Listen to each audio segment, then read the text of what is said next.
السلام علیکم ورحمۃ اللہ وبرکاتہ۔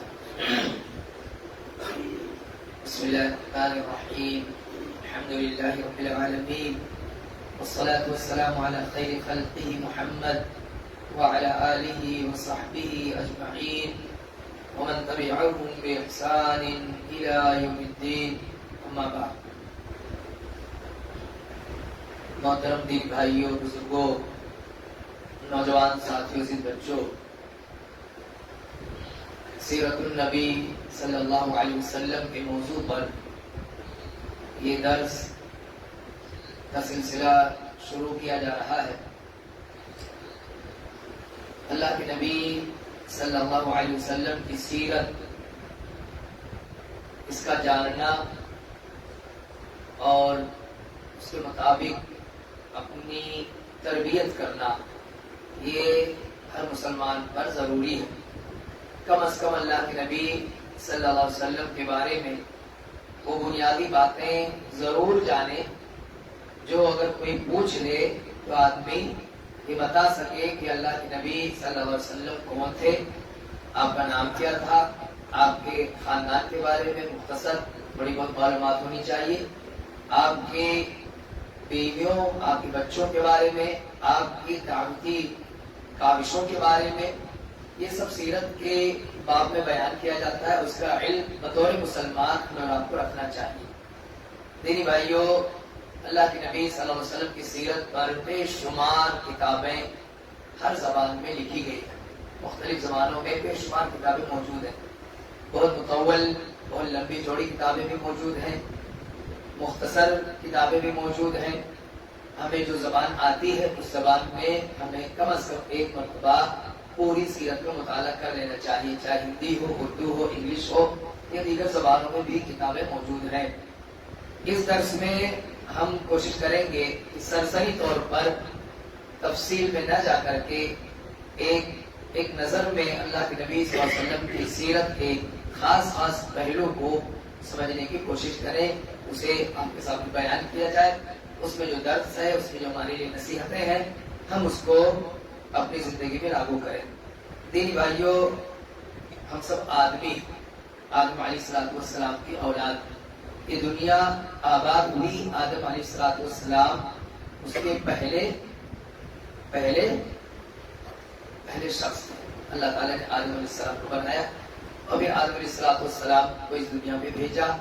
آدم علیہ السلام کی نسل بڑھی، بہت سارے ان کے بچے ہوئے، ان میں مشہور ہوئے نوح علیہ السلام۔ آدم علیہ السلام کے اولاد میں سب سے پہلے کون مشہور ہوئے؟ نوح علیہ السلام۔ پھر نوح علیہ السلام کی بھی نسل بڑھی، ان کے بھی کئی اولادیں ہوئی، اور ایک لمبا وقفہ بلکہ زمانہ گزرتا چلا گیا۔ اس کے بعد نوح علیہ السلام کے اولاد میں دوسری جو سب سے بڑی شخصیت مشہور ہوئی وہ ابراہیم علیہ السلام کی۔ نوح علیہ السلام کے اولاد میں جو شخصیت مشہور ہوئی وہ ابراہیم علیہ السلام کی ہے۔ یہ عراق میں پیدا ہوئے، اور ایک ایسے ماحول میں انہوں نے آنکھیں کھولی جہاں جب انہوں نے ہوش سنبھالا تو دیکھا کہ آس پاس جو لوگ رہتے ہیں یہ مختلف چیزوں کی عبادت کرتے ہیں، سورج کی عبادت کرتے ہیں، چاند کی عبادت کرتے ہیں، اور ستاروں کی عبادت کرتے ہیں۔ ایسے ہی اپنے ہاتھوں سے بت بناتے ہیں اور اس کی عبادت کرتے ہیں۔ اللہ تعالیٰ کی سنت رہی ہے کہ اللہ تعالیٰ نے جسے نبی بنایا، جسے رسول بنایا، اسے نبی اور رسول بنائے جانے سے پہلے بھی اللہ تعالیٰ نے اس کی حفاظت کی، یعنی ان سے کوئی ایسا کام سرزد نہیں ہوا ہے کہ بعد میں لوگ کہیں کہ تم نے بھی ایسا کیا تھا، تم بھی تو ایسا کرتے تھے، آ جائے ہمیں بتانے، ہمیں سکھانے۔ انسان کے کیریکٹر میں یہ چیز بہت معنی رکھتی ہے۔ اگر اس کا پاسٹ ایسا گزرا ہے کہ اس کے پاسٹ میں کوئی ایسی چیز ہوئی ہے جس سے وہ بات کو منع کرے، تو لوگ جھٹ سے اس کے پاسٹ کا حوالہ دے کر کے کہتے تم بھی تو ایسا کرتے تھے۔ اللہ تعالیٰ نے اپنے انبیاء کو اس سے محفوظ رکھا، انبیاء علیہ السلام کو اس سے محفوظ رکھا، ان سے ایسی کوئی غلطی نہیں ہوئی، ان سے ایسا کوئی کام نہیں ہوا کہ جس پر انہیں بعد میں کوئی تعارف نہیں کرے، کوئی برا بھلا کہے۔ بشری تقاضے کے تحت اگر کبھی کچھ ایسی بات ہوئی بھی ہے تو اس کی وجہ سے کوئی حرف نہیں آتا، اس کی وجہ سے کوئی نبیوں پر کوئی بلیم نہیں آتا ہے. جیسے بچپن ہے، بچپن میں اگر کبھی کچھ ایسا ہوا ہو تو اس کا ذکر نہیں کیا جا سکتا. ہم سب بھی بچپن کے مرحلے سے گزرے ہیں، لڑکپن کے مرحلے سے گزرے ہیں. اس وقت ایسی بہت ساری حرکتیں ہم سے اور آپ سے بھی ہوتی رہتی ہیں یا ہوئی ہے کہ ہم انہیں یاد کرتے ہیں آج تو ہمیں افسوس ہوتا ہے، سوچتے ہیں ہم نے ایسا کیوں کر لیا یا ہمیں نہیں کرنا چاہیے تھا. تو انبیاء علیہ الصلوۃ والسلام کو اللہ تعالیٰ نے اس سے محفوظ رکھا تھا. خود پیارے نبی محمد رسول اللہ صلی اللہ علیہ وسلم کے بچپن کا ایک واقعہ سیرت میں ذکر کیا جاتا ہے کہ آپ اپنے ہم عمر لوگوں کے ساتھ، اپنے ہم عمر بچے تھے، آپ کے ساتھ بچے لوگ ہی تھے. یہ تھا کہ چلو چلتے کہیں اور ایک جگہ جا کر کے وہاں لوگ قصہ کہانی سناتے تھے اور یعنی تفریح کی باتیں ہوتی تھی، لوگ ہنستے تھے، ہنساتے تھے. اس طرح کی مجلس منعقد ہوتی تھی. اللہ کے نبی صلی اللہ علیہ وسلم بھی گئے، بچے تھے بھی، لیکن جب وہاں پہنچے اور محفل کا آغاز ہوا، بات شروع ہوئی تو اللہ تعالیٰ نے پیارے نبی صلی اللہ علیہ وسلم پر اونگ طاری کر دی. پیارے نبی سو گئے. اس مجلس میں ہوتے ہوئے بھی انہوں نے اس لہو لعب میں حصہ نہیں لیا. سو گئے. اللہ کے نبی کو پتہ ہی نہیں چلا کہ یہاں کیا کیا ہوا، کیا کیا بات ہوئی ہے. ایک مرتبہ خانہ کعبہ کی تعمیر کے وقت ایسا ہوا کہ کسی نے مشورہ دیا کہ اینٹ کندھے پہ رکھ کر کے چھوٹے چھوٹے بچے اس کو لا کر کے کعبہ کے پاس رکھ رہے تھے. تو اب اینٹ ڈائریکٹ چمڑے پر رکھے، ڈائریکٹ چمڑی پہ لگے، اس سے وہ کٹ جائے گا، چھل جائے گا اور درد ہوگا، تکلیف ہوگی. تو کسی نے اسے مشورہ دیا بچوں کو کہ جو لپیٹے ہو، جو تہمت باندھ رکھا تم لوگوں نے، کھول دو اس کو اور اسی کو کیا کرو اپنے کندھے پر رکھ دو، کندھے پہ اس پہ رکھ کر کے لے کر آؤ تو وہ درد سے بچ جاؤ گے. سارے لوگوں نے جھٹ سے کر لیا. لیکن جیسے اللہ کے نبی صلی اللہ علیہ وسلم نے کرنا چاہا، آپ پر یکایک ایسی خشی طاری ہو گئی کہ اللہ کے نبی صلی اللہ علیہ وسلم کر نہیں پایا، بے ہوش ہو گئے. اللہ بے ہوش ہو گئی، وہ ہو ہی نہیں پایا پیارے نبی صلی اللہ علیہ وسلم سے. تو اس طرح سے اللہ تعالیٰ نے بہت طریقوں سے حفاظت کی ہے ہر موڑ پر انبیاء علیہ الصلوۃ والسلام کی. خود سے کوئی ایسی لفظ، کوئی ایسا کام نہیں ہوا کہ بعد میں ان کے امتی انہیں کچھ برا بھلا کہہ سکیں یا ان کو کچھ بلیم کر سکیں. یہ اللہ کا فضل ہے، اللہ کا بہت بڑا احسان تھا. تو دینی بھائیوں، ابراہیم علیہ الصلوۃ والسلام عراق میں پیدا ہوئے. ان کے بیٹوں میں ایک کا نام ہم سنتے ہیں اسحاق علیہ الصلوۃ والسلام، اور دوسرے کون ہیں؟ اسماعیل علیہ السلام. اسحاق علیہ الصلوۃ والسلام کو ابراہیم علیہ السلام نے آباد کیا ملک شام میں. شام میں آباد کیا اور وہاں کا پورا دعوتی کاز اسحاق علیہ الصلوۃ والسلام نے سنبھالا. اور دوسرے بیٹے کون ہیں؟ اسماعیل علیہ السلام. انہیں کہاں آباد کیا؟ کہاں؟ حجاز میں. اس وقت مکہ کے نام سے نہیں تھا، حجاز کا علاقہ کہا جاتا تھا. اور شام جاتے وقت اور یمن جاتے وقت یہ بیچ میں جگہ پڑتی تھی، ملک شام اور یمن کے بیچ. اور یہاں سے لوگوں کا آنا جانا لگاتار لگا رہتا تھا. حجاز اس وقت اتنا آباد نہیں تھا، تھوڑی بہت آبادی کہیں کہیں تھی، لیکن وہ ابھی ڈیولپ علاقہ نہیں تھا کہ وہاں مطلب آبادی بہت بڑی ہو اور لوگ رہتے ہو. لیکن سفر کی وجہ سے وہاں پہ لوگ اسٹاپ کرتے تھے، وہاں رکتے تھے حجاز کے علاقے میں. بعد میں حجاز بھی بہت بڑا ہو گیا اور حجاز کے مشہور 3 شہر ہیں. کون کون سے؟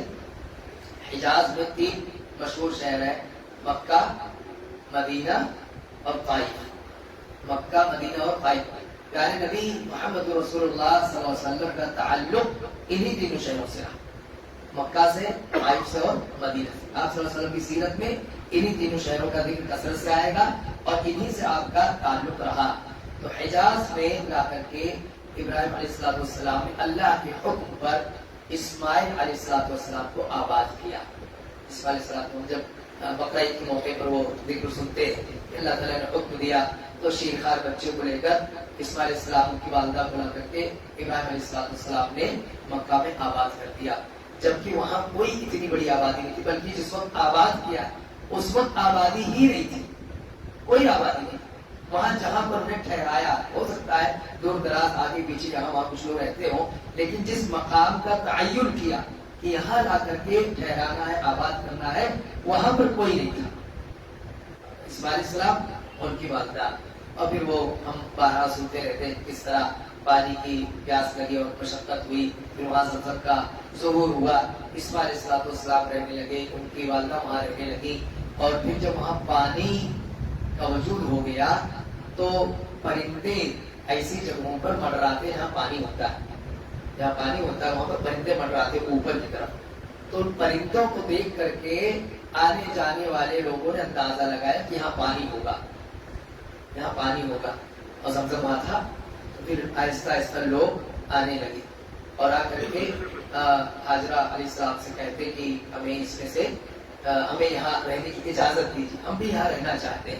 تو انہوں نے اجازت دی شرط کے ساتھ کہ پانی یہ ہمیشہ میرا ہی رہے گا، میں پینے دوں گی، پانی پینے کی اجازت ہوگی لیکن پانی کی ملکیت نہیں دوں گی، تم اس کے دعوے دار کبھی مت بننا. کتنی مشقت سے ملا تھا، کتنی آدمی جس چیز کی بیس بناتا ہے، جو اس کا بانی ہوتا ہے، وہ سمجھتا کہ جتنی دقت اور کتنی پریشانی کے بعد کوئی چیز اس کو نصیب ہوتی ہے تو اس کی قدر بھی وہی کر پاتا ہے. انہوں نے ایک شرط رکھی کہ پانی پینے کے لیے ملے گا، استعمال کے لیے ملے گا، لیکن یہ اس کی مالک مطلب یہ میری ملکیت میں رہے گا. خیر لوگوں نے اس کو کوئی تعارض بھی نہیں کیا اور پھر آہستہ آہستہ لوگ وہاں پر آباد ہونے لگے. یہ مکہ بن رہا ہے، یہ کیا بن رہا ہے؟ مکہ بھی آباد ہو رہا ہے. ایک گھر، دو گھر، تین گھر، چار گھر، پھر وہ آہستہ آہستہ اس میں بچے پیدا ہوتے گئے اور نسلیں بڑھتی چلی گئی.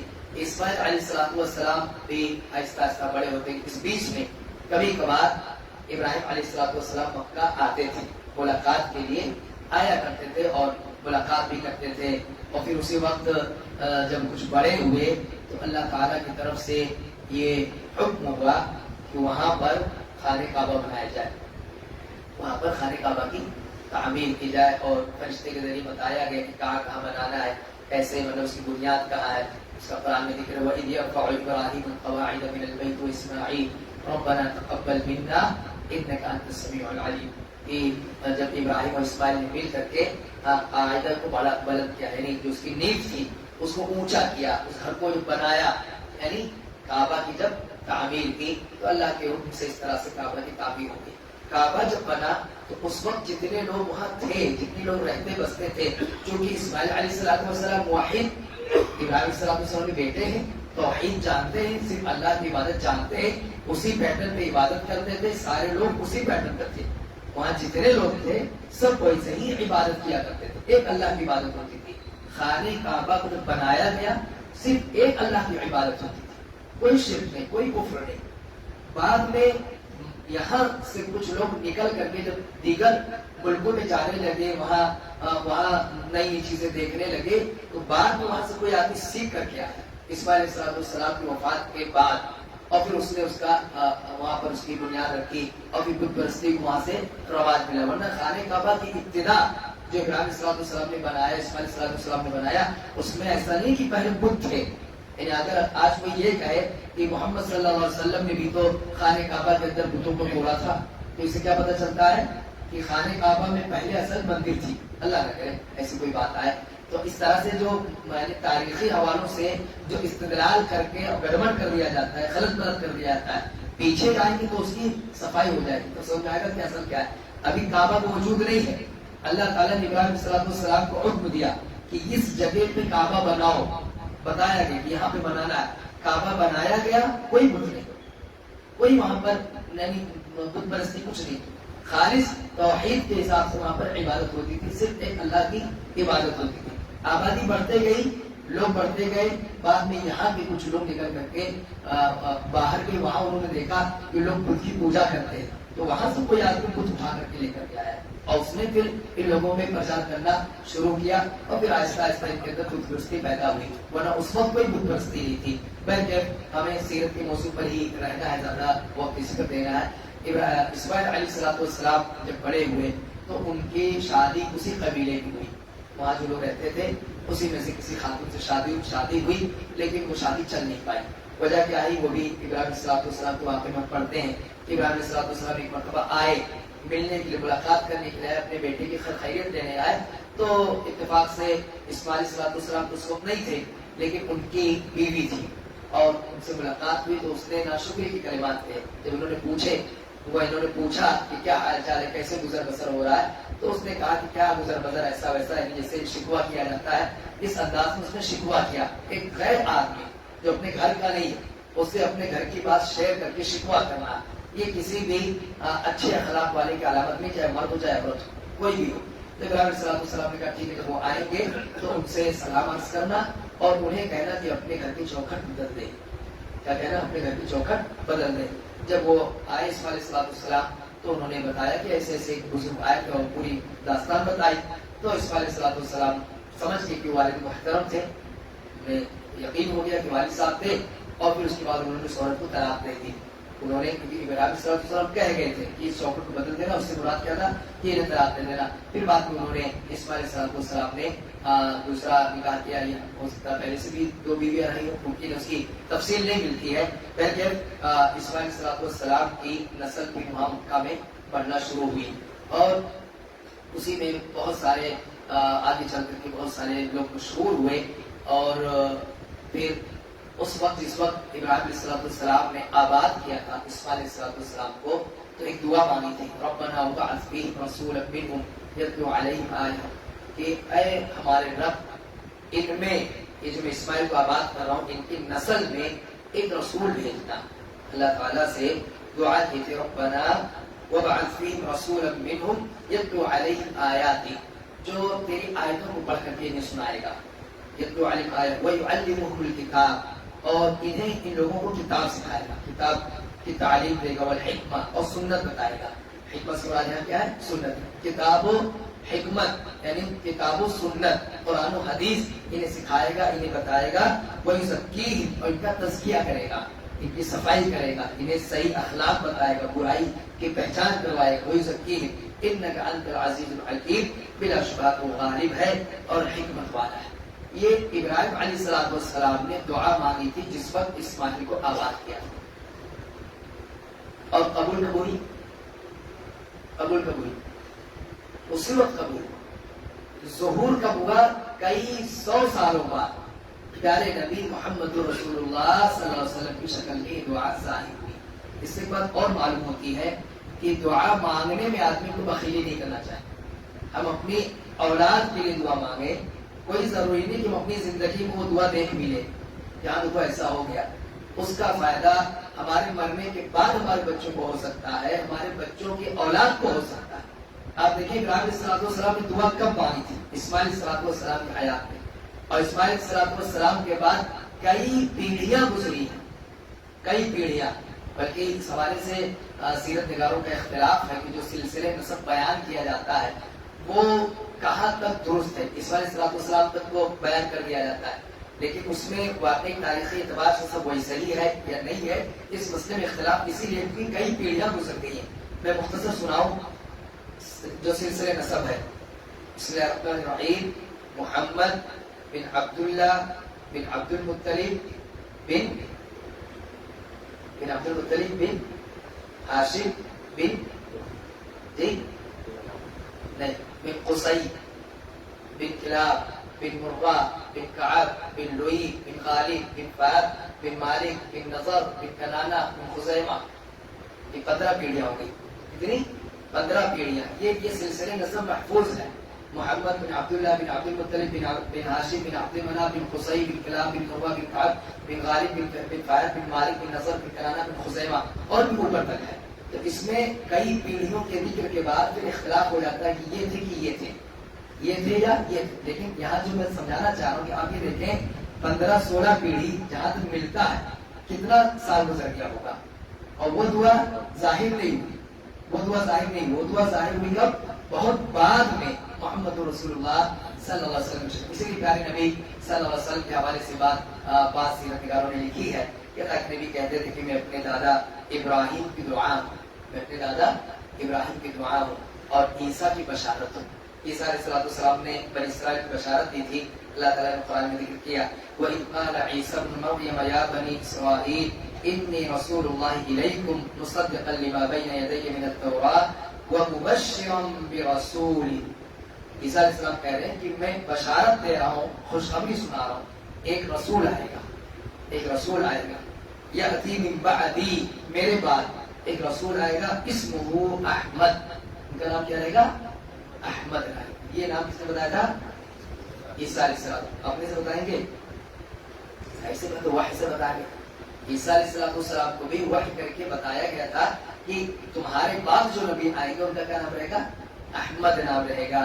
اللہ کے نبی صلی اللہ علیہ وسلم کا دو نام بہت مشہور ہوا، ایک محمد، قرآن میں بھی ذکر ہے محمد رسول اللہ، ہے نا قرآن میں محمد رسول اللہ، جو آپ کے دادا عبد المطلب نے رکھا تھا. اور آپ کی والدہ کی خواہش تھی، انہوں نے کہا کہ میری طرف سے یہ نام رکھے احمد. کیا نام رکھے؟ احمد. یہ دو نام بہت مشہور ہوئے. حالانکہ اس کے علاوہ 3 نام اور اللہ کے نبی صلی اللہ علیہ وسلم کے صحیح بخاری کے روایت میں ہے. الماحی، الماحی بھی اللہ کے نبی صلی اللہ علیہ وسلم کا نام ہے. ایسے الحاشم، العاقب، 5 نام. محمد، احمد سب جانتے ہیں. اس کے بعد الماحی، ماحی بھی کہہ سکتے ہیں، ماحی نام. ماحی نام مسلم نام ہے، جو کوئی رکھتا ہے اس جانکاری کے ساتھ تو کوئی حرج کی بات نہیں ہے. لیکن اگر ایسا ہے کہ بعد میں بچے کو لوگ کچھ اور نہ سمجھیں کہ وہ بیچارہ ہمیشہ بتاتے رہے کہ میں کیا ہوں اس کے نام پہ، تو کوئی اس میں بھی کوئی حرج کی بات. لیکن اگر رکھتا ہے اور اس لیے رکھتا ہے کہ اللہ کے نبی صلی اللہ علیہ وسلم کا ایک نام ماحی تھا، بہت اچھی بات ہے. وہ بچے کو سمجھا بتا دیں کہ اس لیے میں نے تمہارا نام رکھا، وہ بتائے گا لوگوں کو کہ میں نے پیارے نبی صلی اللہ علیہ وسلم کا نام کیا تھا؟ ماحی نام تھا. عاقب، عاقب نام ملتا ہے، کسی کسی کا نام عاقب نام ملتا ہے. یہ اللہ کے نبی کے اسماء میں سے ایسے الحاشم. تو عیسیٰ علیہ السلام نے یہ بشارت دی تھی کہ میرے بعد ایک نبی آئیں گے جن کا یہ نام. اسماعیل علیہ السلام کی اولاد میں سے کچھ لوگ جو بہت مشہور ہوئے، ان میں ایک تھے فہر. فہر جو محمد صلی اللہ علیہ وسلم کے سلسلے میں سب آتے ہیں. کون؟ فہر. فہر ہی کا لقب تھا قریش. ان کا کیا لقب تھا؟ ان کے لقب پر وہ پورا قبیلے کا نام پڑ گیا. قریش ان کا لقب تھا فہر کا، اور اسی پر وہ قریش خاندان ہم لوگ جانتے ہیں جو ہم آپ بیان کرتے رہتے ہیں. فہر کے بچوں میں مشہور ہوئے کون؟ ہاشم. کون مشہور ہوئے؟ ہاشم. ہاشم یہ بہت محنتی آدمی تھے، بہت جفاکش آدمی تھے. ان کا ایک بہت بڑا کارنامہ یہ تھا کہ انہوں نے یہ دیکھا کہ جب کوئی تجارتی قافلہ جاتا ہے تو اس وقت اس زمانے کے حساب سے لوگ اپنی ضرورتیں، کہیں سامان ملے کہ نہ ملے، یہ سب میں انتظار نہیں کرتے تو لوٹ لیا کرتے تھے. کیا کرتے تھے؟ لوٹنے کے بھی بہت سارے اسباب ہیں نا. بہت مطلب کہیں ہے نہیں کھانے پینے کے لیے آدمی تو بھی لوٹ لیتا ہے، لیکن بہت سارے اسباب میں سے ایک سبب یہ تھا کہ جو اچھی اچھی چیزیں رہتی تھی تو تاجروں سے وہ خرید فروخت کرنے کے لیے وہ دے نہ دے، ریٹ جمے نہ جمے، سیدھا لوٹ ہی لے. تو ہاشم نے یہ کیا کہ پورے عرب کا دورہ کیا، نکلے کچھ لوگوں کو لے کر کے. وہ باری باری سب سے بات کی، بڑے بڑے لوگوں سے بات کی اور لوگوں کو سمجھایا کہ ہم ہیں کون، ہمیں پہچانو ہم کون ہیں. ہم خانہ کعبہ متولی ہیں، حج کرنے آپ لوگ پوری دنیا سے آتے ہو. ہم وہ لوگ ہیں جو تمہاری خدمت کرتے ہیں، تمہارا خیال رکھتے ہیں. ہم آپ سے بدلہ نہیں چاہتے، لیکن اب ہمیں چاہیے اگر ہم معمول نہیں رہیں گے تو اس سے جو دشمنیاں پیدا ہوتی، ظاہر سی بات کسی کو کسی نے لوٹ رکھا ہے، اب وہ وہاں پہ مل جائے کعبہ میں تو وہاں مکہ میں مل جائے. آدمی کہتا نا کہ آپ میرے علاقے میں بتاؤں گا، وہ ایک ایسی جگہ تھی کہ وہاں جانے سے کون بچ پائے گا. حج کرنے جانا، دیکھو آج بھی حج کرنے جانا ہے تو پوری دنیا سے لوگوں کو مکہ جانا ہی پڑتا ہے. مکہ والوں سے کوئی دشمنی کر لے، مکہ والوں سے کوئی دشمنی کر لے. اب اس سے ایک بات اور سمجھیے کہ مکہ والوں کو اللہ تعالی نے کتنا علم دیا ہے، کتنا صبر و تحمل دیا ہے، اور پوری دنیا سے بہتر روابط رکھنے کی کتنی اچھی صلاحیت دی ہے. ورنہ ایک ملک کئی ملکوں سے لڑتے رہتا ہے، جھگڑا کرتے رہتا ہے، پڑوسی سے نہیں جم رہا، اس سے بھی نہیں جم رہا، اس سے بھی نہیں جم رہا. ایسے بیانات کھڑا کر دیتے ہیں کہ چاہے کئی ملکوں سے دشمنی ہو جائے. لیکن سعودی عرب میں اس کا جو نظام ہے یا جو خارجہ پالیسی ہے، وہ کتنی چیزوں کو کتنی باریک بینی سے طے کی جاتی ہے کہ پوری دنیا کے لوگ آ کر کے اللہ کی عبادت یہاں کر سکیں. اسی لیے بار بار یاد دلایا جاتا ہے کہ ہم جہاں ہیں، جہاں رہتے بستے ہیں، یہاں کے بارے میں بات کریں. سعودی کی پالیسی پہ جو لوگ ٹپڑی جھٹ سے کرنا چاہتے ہیں وہ نہیں جانتے وہاں کے نظاموں کو، وہاں کی حکمتوں کو نہیں جانتے، وہاں کے تقاضوں کو نہیں جانتے. بہت کچھ نہیں جانتے. ان کو تو لگتا ہے جیسے ہمارے گھر کی بات ہے مارو گھر فوراً ڈسیزن لو. ان کو پوری دنیا کے مسلمانوں کو یہ موقع فراہم کرنا ہے کہ لوگ آ کر کے حج کر سکے, عمرہ کر سکے. اگر وہ ہر بات پر ایکشن والی بات کریں, ہر بات پر اپنا تبصرہ سنائے, اپنے کمنٹس باز کریں, ہر ملک پہ ٹپڑی کرنا شروع کریں, کیسے چل پائے گا نظام؟ سارے مسلمانوں کا دروازہ بند ہو جائے گا, پوری دنیا کے مسلمانوں کا آنا جانا دوبر ہو جائے گا. ایک مثال اللہ نہ کرے ابھی سعودی حکومت کی ہندوستان کی گورنمنٹ سے دشمنی ہو جائے, آنے جانے کا سلسلہ بند ہو جائے, تو یہاں کے مسلمان حج عمرے کے لیے محتاج ہو جانے کے لیے ہو جائے, نہیں ہوں گے. کتنے بڑے خیر کا دروازہ بند ہو جائے گا. تو حکمران ایسا نہیں کہ راضی رہتے ہیں, خوش رہتے ہیں کہ ٹھیک ہے بھائی مسلمانوں کو مارو مارو ہمارا تمہارا چلے گا, ایسا نہیں رہتا ہے. دل میں بہت درد ہوتا ہے, بہت تکلیف ہوتی ہے, لیکن مصالحتوں میں بھی درجے ہوتے ہیں, مصلحتوں میں بھی کیا رہتے ہیں, درجے رہتے ہیں. ان درجوں کو دیکھ کر کے پالیسی طے کی جاتی ہے. میں تھوڑا سا موضوع سے بھٹک گیا ہوں لیکن اہم نقطہ اس لیے ریحان بھائی تھوڑا سا اسے بول دیتا ہوں کہ ان پالیسیوں کو جو طے کیا جاتا ہے وہ مصالحت کے درجوں کو دیکھ کر کے طے کیا جاتا ہے. ایک مثال دے کے سمجھاتا ہوں. اللہ کے نبی صلی اللہ علیہ وسلم نے فرمایا کہ روزے کی حالت میں جب تم سے کوئی جھگڑا کرے تو اس کو کیا کہہ دو, انی امرؤ صائم, کہ میں روزے سے. کوئی ضروری کہ آپ غلطی پر رہو, ہو سکتا ہے آپ حق پر رہو, بلکہ حق پر رہو اور سامنے والا تم سے لڑنا چاہتا ہے, جھگڑا کرنا چاہتا ہے, پھر بھی آپ اس کو جواب کیا دو گے, انی امرؤ صائم, میں روزے سے. تم حق پر ہو, وہ تم سے لڑنا چاہتا ہے, وہ تم سے جھگڑا کرنا چاہتا ہے, ممکن ہو کچھ زیادتی بھی کر رہا ہو, کچھ الزام لگا رہا ہو, کچھ بہتان لگا رہا ہو, اور تم لڑنا چاہو تو لڑ بھی سکتے ہو, لیکن ایک عظیم مقصد تمہارے سامنے کہ تم حالت عبادت میں جھگڑا نہیں کرو گے. حالت عبادت میں نا, روزے کی حالت میں تو حالت عبادت میں ہم جھگڑا نہیں کریں گے. اس لیے ایک بڑے مقصد کے لیے ایک چھوٹا مقصد جو جس کو نظر انداز کیا جا سکتا ہم اس کو نظر انداز کر لیتے ہیں. تو ایسا ہی پوری دنیا سے بہتر روابط رکھنے کے لیے اور لوگوں کے لیے عبادت کا موقع فراہم کرنے کے لیے, امن و امان قائم کرنے کے لیے, پوری دنیا میں امن و سلامتی کے ساتھ اسلام کی دعوت عام کرنے کے لیے ان ساری چیزوں کو دیکھ کر پالیسیاں طے کی جاتی ہیں. کوئی معصوم علی خطا نہیں قرار دیا جا رہا ہے کہ معصوم علی خطا ہے, لیکن یہ سمجھانے کی کوشش کی جا رہی ہے کہ جس مسئلے میں ہمیں تفصیلی علم نہ ہو وہاں اپنی زبان نہیں کھلنی چاہیے. غیر ضروری دانش مندی یہ اچھی بات نہیں ہے.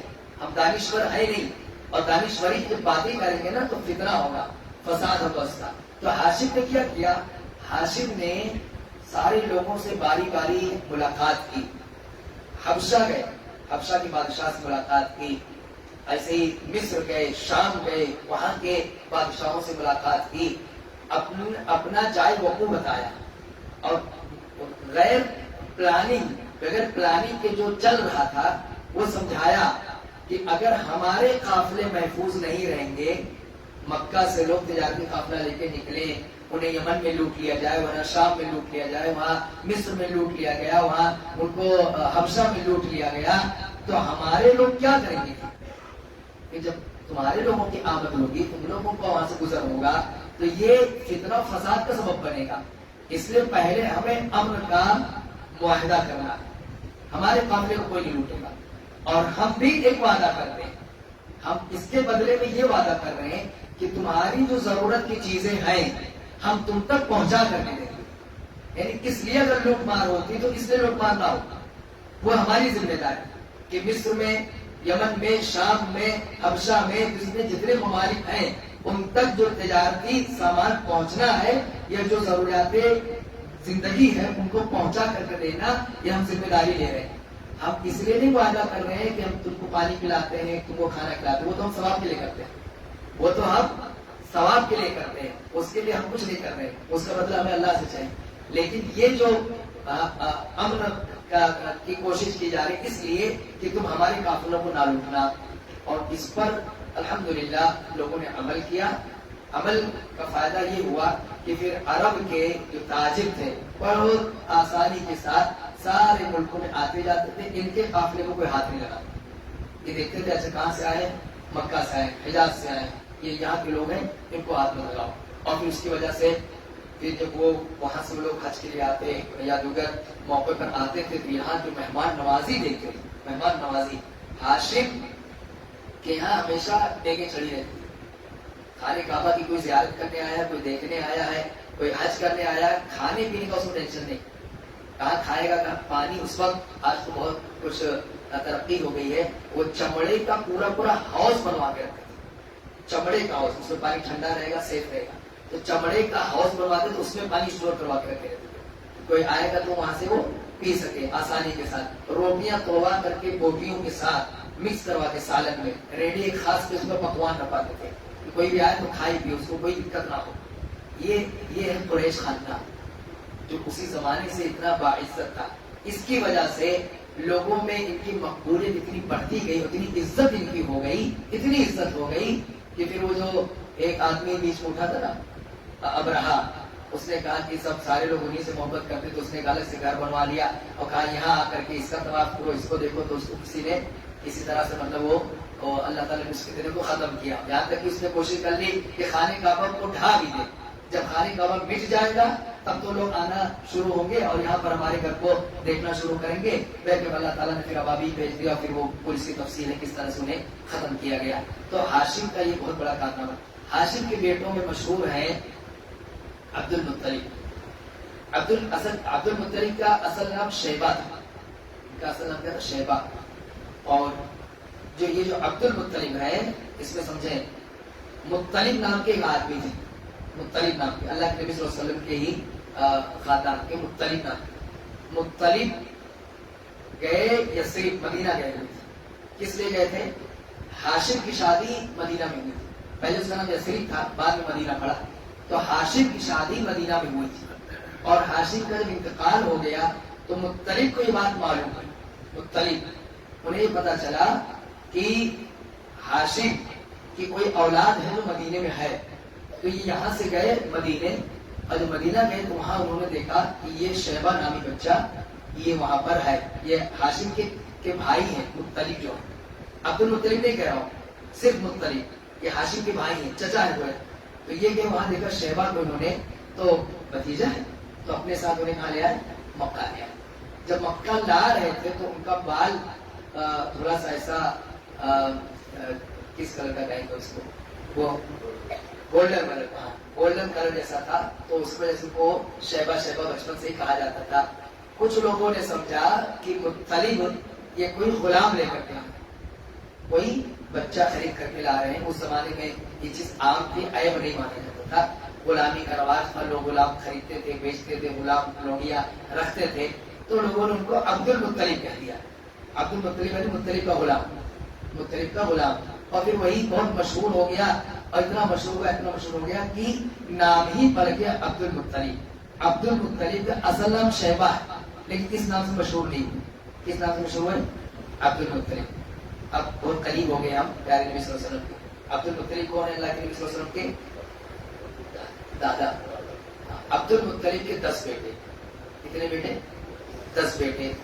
10 میں سے 5 بہت مشہور ہیں. عبد المطلب کے 10 بیٹوں میں 5 بیٹے مشہور ہو. کون کون سے بھی بتائے؟ 5 کون مشہور؟ جو مسلمان ہو ان کا نام میں بتا دیتا ہوں. مسلمان کون ہوئے؟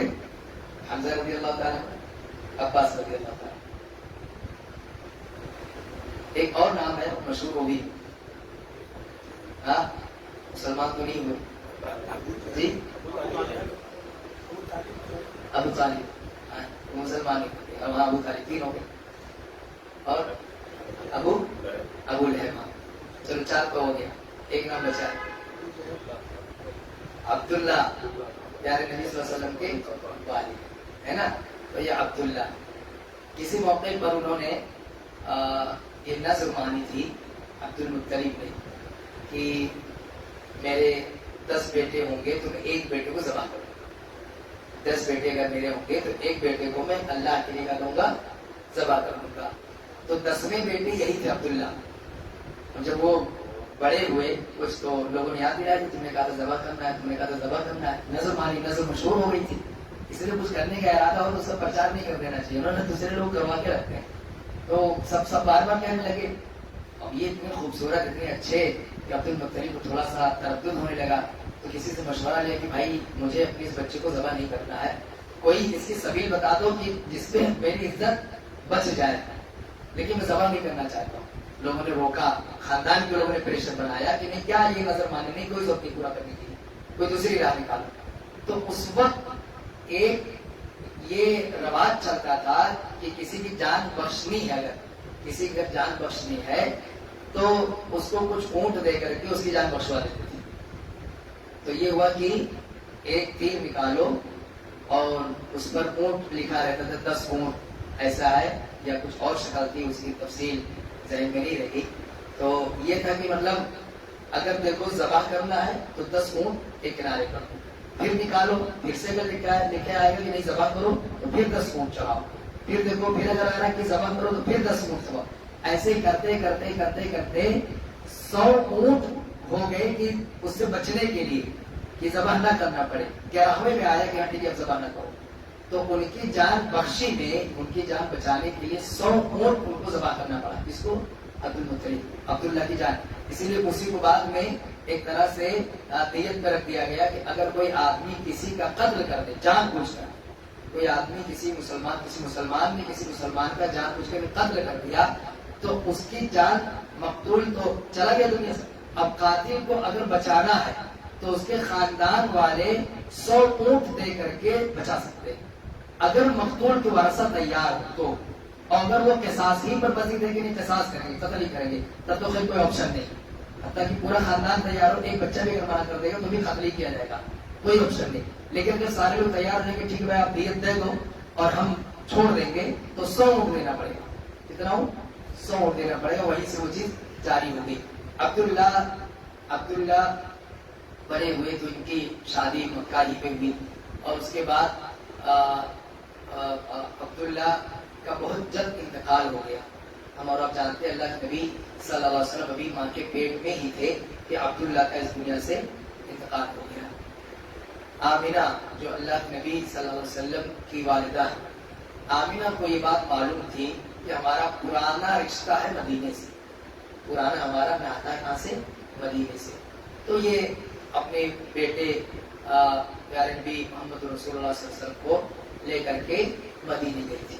اس سے پہلے تھوڑا سا بتا دوں کہ اللہ کے نبی صلی اللہ علیہ وسلم جب پیدا ہوئے تو پہلے 2 یا 3 دن تک آمینہ نے آپ کو دودھ پلایا، جو آپ کی والدہ ہے، 3 دن تک دودھ پلایا۔ پھر ایک لونڈی نے دودھ پلایا، جوائبیہ نام ہے، انہوں نے دودھ پلایا۔ اور پھر عربوں کے یہاں ایک عام کلچر تھا، ایک عام ان کے یہاں ایک رواج تھا کہ بچوں کو وہ اپنے گھر پہ نہیں پالتے تھے، بلکہ شریف گھرانے کے اور جو کھاتے پیتے کھانے کے لوگ ہوتے تھے وہ اپنے بچوں کو مکہ سے کچھ دوری پر جو دوسرے ایسے یعنی بہترین کلائمیٹ کے علاقے ہوا کرتے تھے، جہاں پر آب و ہوا بہت اچھی ہو اور پولوشن نہ ہو، بہت صاف ستھرا ماحول ہو، کھیلنے کودنے ہر چیز کی سہولت ہو، تو ایسے دائیوں کے حوالے کرتے تھے کہ تم لے کر کے جاؤ اور پالو گے بچوں کو، اور اس کی باقاعدہ فیس رہتی تھی، اس کی فیس دیتے تھے۔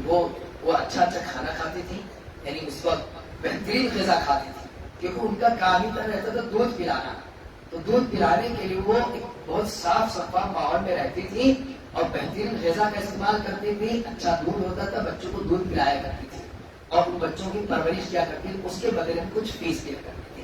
اسی موقع پر دائی حلیمہ کے نصیبے میں پیارے نبی صلی اللہ علیہ وسلم آئے۔ اس کی بھی تفصیل ہے کہ جب دودھ پلانے والی عورتیں آئی تو بہت سارے بچے لے کے گئی، بہت ساری عورتیں آئی ہوئی تھی، لیکن محمد صلی اللہ علیہ وسلم کو لینے کے لیے کوئی تیار نہیں ہو رہا تھا۔ وجہ کیا تھی کہ آپ مالی ناحیے سے آپ کا گھر اس وقت اس پوزیشن میں نہیں تھا، تو کتراتی تھی بہت سی ساری عورتیں یہ سوچ کر کے کہ اتنی اچھی فیس نہیں مل پائے گی جتنا دوسروں کو مل رہی ہے۔ بلکہ حلیمہ کو کوئی بچہ نہیں ملا، ان کے مقدر میں اللہ کچھ اور لکھ رکھا تھا، تو انہیں پیارے نبی محمد رسول اللہ صلی اللہ علیہ وسلم ملے اور نبی کریم صلی اللہ علیہ وسلم کو پا کر کے ان کی جو قسمت چمکی، اللہ تعالیٰ نے جو کچھ نوازا، جتنی برکتیں ہوئی، اس حوالے سے سیرت نگاروں نے لکھا ہے کہ برتن بھر جایا کرتے اپنے گھر کی بکریوں کا دودھ دو کر کے، کہ اللہ کے نبی صلی اللہ علیہ وسلم کے ذریعے اللہ تعالیٰ نے وہ برکت انہیں نصیب فرمائی۔ تو تقریباً 6 سال تک کی عمر گزر گئی۔ اللہ کے نبی صلی اللہ علیہ وسلم اس بیچ میں کبھی کبھار وہ ماں سے ملانے کے لیے لے بھی آتی تھی، دائی حلیمہ لے کے آتی تھی. پھر وہاں بھی ایک واقعہ ظاہر ہوا, وہ شق صدر والا, اس موقع کو بہت گھبرا بھی گئی دائی حلیمہ, بہت ڈر گئی کہ یہ بچے کو ان کے بیٹے نے, حلیمہ کے بیٹے نے بتایا کہ ہم لوگ کھیل رہے تھے اور اس کے بعد کوئی آیا اس کو اٹھا کر کے لے کے گیا, وہاں جا کے اس کا سینہ چیر دیا اور ایسا ایسا ہوا. تو جب دائی حلیمہ نے یہ سب دیکھا اور سنا تو اتنا گھبرا کہ اللہ دوسرے کی امانت ہے, اگر اس کو کہیں کچھ ہو گیا تو میرا کیا ہوگا, میں کیا جواب دوں گی. تو لے کر کے واپس آ گئی, لایا اور آمنہ سے گزارش کی کہ نہیں بھائی یہ آپ کا بچہ تھوڑا الگ ٹائپ کا ہے, اسے آپ کیا کرو, اسے آپ رکھ لو. تو دائی حلیمہ کو سمجھایا بجھا کر کے پھر سے انہیں بھیجا گیا. 6 سال کی عمر تک لگ بھگ دائی حلیمہ کے پاس اللہ کے نبی صلی اللہ علیہ وسلم رہے اور اس کے بعد پھر واپس ریٹرن مدینے آ گئے. مدینے جب آئے, اس میں ہو سکتا ہے شق صدر کا واقعہ اخیر کا ہو, کچھ آگے پیچھے ہو, یعنی وہ اسی بچپنے کا ہی واقعہ ہو. تو جب آئے تو آمینہ اپنے ساتھ لے کر کے اللہ کے نبی صلی اللہ علیہ وسلم کو یثرب گئی, مدینے گئی. وہاں گئی, اپنے رشتے داروں سے انہوں نے ملاقات کی اور ملاقات کے بعد تقریباً 1 مہینے تک وہاں انہوں نے قیام کیا. 1 مہینے تک رہی, اور پہلے کے سفر ہوا بھی ایسے کرتے تھے. آج تو مراد میں کہیں مہمان بن کے جاتا ہے تو 24 گھنٹے میں ریٹرن آ جاتا ہے, بس اوقات ایک ٹائم میں کھانا کھا کے واپس آ جاتا ہے. لیکن پہلے ایسا نہیں تھا, پہلے جانے میں بھی 2-4 دن رکھتے تھے اور پھر آدمی کہیں جاتا تھا تو 2-3 دن رہتا بھی تھا, 2-3 دن وہاں رہتا بھی تھا. اتنی فاسٹ دنیا نہیں تھی اور بہت کچھ پہلے کا بہت اچھا بھی تھا. آج کے زمانے کے حساب سے تو آدمی اپنے خاص لوگوں کو بھی وقت نہیں دے پاتا ہے. تو وہاں وہ 1 مہینے کے تقریباً تھی, اور اس کے بعد وہاں سے جب واپس آنے لگی تو ایک جگہ ہے ابوا, مقام ابوا کہتے ہیں اس کو. وہاں جب پہنچی وہ تو ان کی طبیعت کچھ خراب ہو گئی اور وہاں کسی کے یہاں ٹھہر کر کے علاج معالجہ کیا گیا, طبیعت ٹھیک ہو جائے. لیکن بلکہ ان کی عمر اتنی ہی تھی, ان کا انتقال ہو گیا. اب پیارے نبی محمد رسول اللہ صلی اللہ علیہ وسلم, آپ ہیں 6 سال کے اور آپ کی والدہ اس دنیا سے جا چکی ہے. ایمن نامی لوڈی تھی, وہ اس وقت ساتھ میں تھی, اللہ کے نبی صلی اللہ علیہ وسلم والد سے بھی محروم ہو گئے اور والدہ بھی اس دنیا سے جا چکی ہے. یہ اللہ کے نبی صلی اللہ علیہ وسلم کی زندگی کا ایک بہت ہی تکلیف دہ پہلو ہے کہ پیدائش سے پہلے ہی والد کا انتقال ہو گیا, اور 6 سال کے بھی بچے ہیں, والدہ کا بھی انتقال ہو گیا. وہاں سے لے کر کے ایمن جیسے تیسے جب مکہ پہنچی, اللہ کر کے عبد المطلب کے حوالے کیا اور ان کو برا ماجرا سنایا کہ راستے میں ایسا ہو گیا اور آمنہ کا انتقال ہو گیا. اس وقت 80 پلس عمر تھی اس کی, عبد المطلب کی, بوڑھے ہو گئے تھے. کیسا کلیجہ پھٹا ہوگا کہ مطلب اس کے باپ بھی نہیں ہے, ماں بھی نہیں ہے, اور میں بھی بہت بوڑھا ہو گیا ہوں, اس بچے کی کیسے پرورش.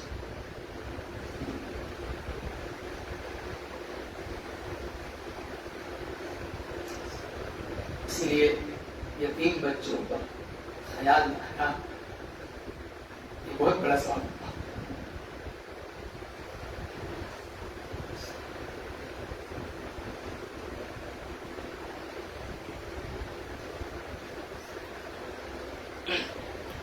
اپنے گھر میں, اپنے خاندان میں, اپنے آس پاس رشتے دار میں کوئی بچہ یتیم ہو, اس کو اپنے گود میں لے, اس کا خرچہ اٹھا, اس کے پڑھائی لکھائی کا پورا اپنے ذمہ لے لیں. بہت بڑا لکھنے کا اللہ کے نبی صلی اللہ علیہ وسلم نے فرمایا انا وکافل الیتیم فی الجنہ کہا, میں اور یتیم کی حفاظت کرنے والا, یتیم کی دیکھ ریکھ کرنے والا دونوں جنت میں ایسے رہیں. ایسے انگلی سے اشارہ کرنا کہ میں اور یتیم کی حفاظت کرنے والا دونوں جنت میں ایسے رہیں. بہت بڑا ثواب کا کام ہے دینی بھائی, بہت بڑا ثواب کا کام. ایسا رشتے داروں میں بھی ہوتا ہے. بڑے بھائی کا انتقال ہو گیا, اس کے 4 بچے ہیں, بہن کا انتقال ہو گیا, اس کے بچے ہیں, اور کوئی اپنے آس پاس دیکھیں, صرف ثواب کی نیت سے. دیکھیے رشتے داروں کے ایک دوسرے سے اتنی شکایتیں ہوتی ہیں, اتنی کمیاں, اتنی کوتاہیاں ہوتی ہیں کہ اس کو دیکھ کے کرو تو نہیں کر پاؤں. اگر لوگوں کے برتاؤ دیکھ کر ہم نیکی کرنا چاہیں تو یقین مانے نہیں کر پائیں گے. خالص اللہ کی رضا کے لیے ذمہ اٹھاؤ اور ہر حال میں اس کو نبھاؤ, ہر حال میں. ایک یتیم بچہ اپنے خاندان سے, اپنے کسی قریبی سے لے لو کہ یتیم بچہ ہے, یا ایسے کوئی بتا کہ گاؤں کا ہے, اپنے علاقے کا ہے, لوگ بتاتے بھی رہتے ہیں, اس کا پورا ذمہ اٹھا لو. ہم اپنے 4 بچے پال سکتے ہیں, ان کو پڑھا لکھا سکتے ہیں, ان کو بہترین ہاں یعنی زندگی دے سکتے ہیں. ایک بچہ اور صحیح، ایک بچہ اور صحیح، اس کے گھر میں کسی سے بتا دو اس کے ہر چیز کا ذمہ میں، جب تک اللہ نے مجھے طاقت رکھی، جب تک اللہ تعالیٰ طاقت مجھے دے رکھی. عبد المطلب کے اتنا لاڈ پیار کیا، اتنا لاڈ پیار کیا، ہمیشہ ساتھ رہتے تھے پیارے نبی صلی اللہ علیہ وسلم، ہمیشہ ساتھ میں، اور ان کی دیکھ ریکھ کرتے تھے، مجلسوں میں کو بٹھایا کرتے تھے. لیکن اندر سے ایک ڈر لگا رہتا تھا کہ میری بھی اپنی ایک عمر ہو چکی، نہ جانے کم میں اس دنیا سے چلے جاؤں. اور پھر وہی ہوا، عبد المطلب کا انتقال ہو گیا. دیکھیے خاندان بہت اچھا تھا، خاندان کے لوگ بہت اچھے تھے. جب سے پڑھ کر کے چچا ابو طالب نے اپنے سے ملے گے کہ اب اس بچے کی پرورش میں کروں گا. اور پھر انہوں نے بہت اچھے سے پالا، بہت خیال رکھا، اللہ کے نبی صلی اللہ علیہ وسلم کا پل پر ان کا ساتھ دیا. اللہ کے نبی صلی اللہ علیہ وسلم بھی بڑے ہونے لگے، آہستہ آہستہ عمر بڑھتی چلی گئی. پھر بچپن ہوا، لڑکپن ہوا، اور آپ کی شرافت، آپ کی خوبیاں یہ لوگوں میں چرچے میں آ گئی. آپ عام بچوں کی دوسرے بچوں کی طرح سے نہیں تھے.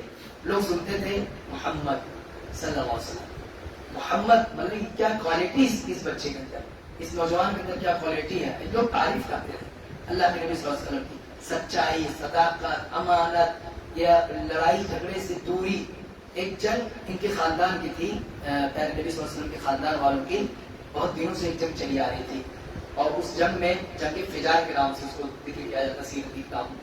وہ جنگ کئی سالوں سے چلی آ رہی تھی. تو ایک مرتبہ ایسا ہوا کہ اللہ کے نبی صلی اللہ علیہ وسلم کو بھی اس میں شرکت کرنی پڑی. اور اللہ کے نبی صلی اللہ علیہ وسلم کو کہا گیا اس میں مطلب کہ اپنے خاندان والوں کی جنگ ہے دوسرے لوگوں سے، کس بات پہ لڑائی تھی، کس بات پہ جھگڑا تھا، وہ بہت پرانا میٹر ہو گیا تھا. لیکن بیٹھ کے جنگیں چلتی تھیں، اللہ کے نبی صلی اللہ علیہ وسلم بھی کھڑے ہوئے، اور اللہ کے نبی کا دل بہت اڑ رہا تھا یہ دیکھ کر کے کہ ان جنگوں کے نتیجے میں کتنے بچے یتیم ہو جاتے ہیں. ظاہر سی بات جنگ کون لڑے گا، جوان لوگ لڑتے تھے، وہ مارے جاتے تھے، چاہے یہاں پہ مارے جائیں چاہے ادھر پہ مارے جائیں. تو جو مارے جاتے تھے اس کے بعد میں بہت سارے بچے یتیم ہو جاتے تھے، عورتیں بیوہ ہو جاتی تھی. جنگ کسی مسئلے کا حل نہیں ہے، کسی مسئلے کا حل نہیں ہے. انشاءاللہ اس پر ہم تفصیل سے بات کریں گے. لیکن اللہ کے نبی صلی اللہ علیہ وسلم بہت کڑھن ہوتی تھی. تو اللہ کے نبی صلی اللہ علیہ وسلم کے سامنے یہ ذکر آیا کہ کچھ لوگوں نے کبھی کوشش کی تھی کہ سارے لوگوں سے بات کر کے کہ یہ جو انتقامی جذبے سے سالہ سال لوگ جنگ لڑتے آ رہے ہیں اس کو ختم کیا جائے، اس کو بند کیا جائے، بہت نقصان ہو رہا ہے. تو اس میں کچھ لوگ جنہوں نے پہل کی تھی وہ کسی وجہ سے پھر بعد میں معاملہ سخت پڑ گیا. اللہ کے نبی صلی اللہ علیہ وسلم جو معلوم ہوا تو اللہ کے نبی صلی اللہ علیہ وسلم نے اس کو کہا کہ ہاں میں اس میں شامل رہوں گا، اپنی خواہش ظاہر کی. اور پھر سے ان لوگوں کو جمع کیا، ایک کمیٹی بنائی، اور اس میں ایک آدمی جو تھا پیش تھا، فضل نام کا آدمی، فضل نام کے آدمی سے اللہ کے نبی صلی اللہ علیہ وسلم نے کہا کہ اس کام کو ہمیں کرنا ہے. یہ جوانی کی عمر کی بات ہے. اور پھر فضل نے آگے بڑھ کر کے اللہ کے نبی صلی اللہ علیہ وسلم کے ساتھ اور بھی کچھ لوگ مل کر کے پھر سارے مکہ والے جس سے جنگیں ہوتے آئی تھی سب نے مل کر کے ایک معاہدہ کیا کہ اب جنگ پر، اس کو حلف الفضول کے نام سے حلف الفضول، فضل والوں کا آپس میں معاہدہ کہ نہیں ہم پہنچ جائیں گے، ہم جو بھی 8-10 لوگ ہیں پہنچ کر کے اس کی روک تھام کریں گے، لیکن جنگ نہیں ہونے دیں گے. یہ اللہ کے نبی صلی اللہ علیہ وسلم نے اس وقت کیا تھا جب ابھی آپ نبی نہیں ہیں، جب ابھی آپ رسول نہیں ہیں، ابھی آپ نے کوئی دعوت نہیں دی ہے، لیکن انسانیت کے لیے آپ کا جذبہ دیکھیے، انسانیت کا درد دیکھیے کہ اللہ کے نبی صلی اللہ علیہ وسلم جو لوگ یہ الزام لگاتے، بہتان لگاتے کہ اسلام تلوار کے زور پہ پھیلا ہے اور اسلام میں خون خراب ہے، نعوذ باللہ، ان کو صحیح معنوں میں ہسٹری کا بھی علم نہیں. وہ ہمارا عقیدہ کیا پڑھے، ہماری کتاب قرآن کیا پڑھے، ہماری حدیثیں کہ اس کو چھوڑو، یہ ہسٹری بھی نہیں جانتے. اللہ کے نبی صلی اللہ علیہ وسلم ابھی نبی اور رسول بنائے نہیں گئے، اس سے پہلے جو ان کے یہاں جنگیں چلتی تھی اس کو بند کروانے کے لیے پیش رہے اور لوگوں سے مل کر کے اس کو بند کروایا کہ نہیں کوئی جنگ نہیں ہوگی. دو لوگوں کا دو گھرانوں کا کبھی جھگڑا ہو جاتا تو اللہ کے نبی صلی اللہ علیہ وسلم بطور حکم پہنچ جاتے وہاں فیصلہ کرانے کے لیے، ختم کرانے کے لیے. دونوں لڑتے رہتے، اللہ کے نبی کو دیکھ لیتے کہ اچھا یہ تو فیصلہ کرتے ہیں ہم مان لیں. ایسی پرسنالٹی تھی اللہ کے نبی صلی اللہ علیہ وسلم، ایسی پرسنالٹی کہ اللہ کے نبی صلی اللہ علیہ وسلم آگے آ کر کے لوگوں میں صلح کا، امن کا، اس کا کام کیا کرتے تھے. آپ کی خوبیاں بے شمار تھیں. اللہ کے نبی صلی اللہ علیہ وسلم بڑے ہوئے تو تجارت کے غرض سے سفر کرنا اللہ کے نبی نے شروع کیا. اسی موقع پر خدیجہ رضی اللہ تعالی عنہا کے غلام سے ملاقات ہوئی اور اس نے جا کر کے خدیجہ سے ذکر کیا کہ ایک نوجوان ہے، بہت اچھا تاجر ہے، بہت اچھا تاجر ہے، بہت امانت دار، بہت نیک. تو خدیجہ رضی اللہ تعالی عنہا نے پھر کہا ٹھیک ہے ہم سرمایہ لگائیں گے, انویسٹ ہم کریں گے اور تم ان کے ساتھ جا کر کے مطلب کہ بزنس کرو. تو خدیجہ رضی اللہ تعالیٰ عنہ نے انویسٹ کیا, پیسہ لگایا اور پیارے نبی صلی اللہ علیہ وسلم اور خدیجہ جو غلام تھے یہ سفر پر گئے, وہاں سے تجارت کر کے آئے, کچھ کمائی ہوئی, آ کر کے پائی پائی کا حساب دیا. خدیجہ رضی اللہ تعالیٰ عنہ کو یہ چیز بہت اچھی لگی کہ اتنا ایماندار قاضی مجھے ملا ہے اور میرا پروفٹ ہو رہا, میرا فائدہ ہو رہا, بہت خوشی ہوئی. انہوں نے پھر یہ کیا کہ اللہ کے نبی صلی اللہ علیہ وسلم کے پاس نکاح کا پیغام بھجوایا کہ میں نکاح کرنا چاہتی ہوں. اللہ کے نبی کے گھر کے بڑے لوگوں نے آ کر کے دیکھا تو وہ رشتہ منظور تھا. چچا ابو طالب نے نکاح پڑھوایا. کس نے؟ چچا ابو طالب نے نکاح پڑھوایا. اس طرح خدیجہ رضی اللہ تعالیٰ عنہ سے پیارے نبی صلی اللہ علیہ وسلم کی شادی ہو گئی اور آپ کی جتنی اولادیں ہیں سب انہی سے. خدیجہ رضی اللہ تعالیٰ عنہ سے ہی زینب, رقیہ, ام کلثوم اور فاطمہ رضی اللہ تعالیٰ عنہ یہ آمنہ یہ سب پیدا ہوئی اور بیٹے بھی پیدا ہوئے, لیکن وہ ان کی عمر اتنی ہی تھی, ان کی وفات ہوگی, بچپن میں ہی ان کی وفات ہو گئی. اللہ کے نبی صلی اللہ علیہ وسلم کو خدیجہ کا بہت ساتھ ملا, بہت سپورٹ ملا. ایسے ہی چچا ابو طالب کا بھی سپورٹ ملتا رہا اور اللہ کے نبی صلی اللہ علیہ وسلم کی عمر بڑھتی گئی یہاں تک کہ آپ 40 سال کے قریب پہنچ گئے. تو مکہ کے کفر اور شرک کے ماحول کو جب اللہ کے نبی دیکھتے تھے تو وہاں آپ صلی اللہ علیہ وسلم کو بہت بڑھن ہوتی تھی, بہت تکلیف ہوتی تھی. بیزار ہو کے اللہ کے نبی صلی اللہ علیہ وسلم مکہ کی پہاڑی کو چلے جاتے اور وہاں اللہ کی طرف لو لگا کر کے آپ صلی اللہ علیہ وسلم عبادت کرتے اور سوچتے اور غور و فکر کرتے. اس کے بعد پیارے نبی صلی اللہ علیہ وسلم کو نبوت مل گئی, فرشتہ آیا, اس نے کہا اقرأ باسم ربک الذی خلق. اس طرح اللہ کے نبی صلی اللہ علیہ وسلم نبی بنا دیے گئے, رسول بنا دیے گئے. انشاءاللہ اس کے آگے کا جو بھی واقعہ ہے وہ اگلے درس میں ذکر کیا جائے گا. اللہ تعالیٰ سے دعا ہے اللہ تعالیٰ ہمیں اس درس میں جو بھی باتیں سیکھنے کے لیے ملی اللہ تعالیٰ ہمیں اس پر عمل کرنے کی توفیق عطا فرمائے. آمین. السلام علیکم.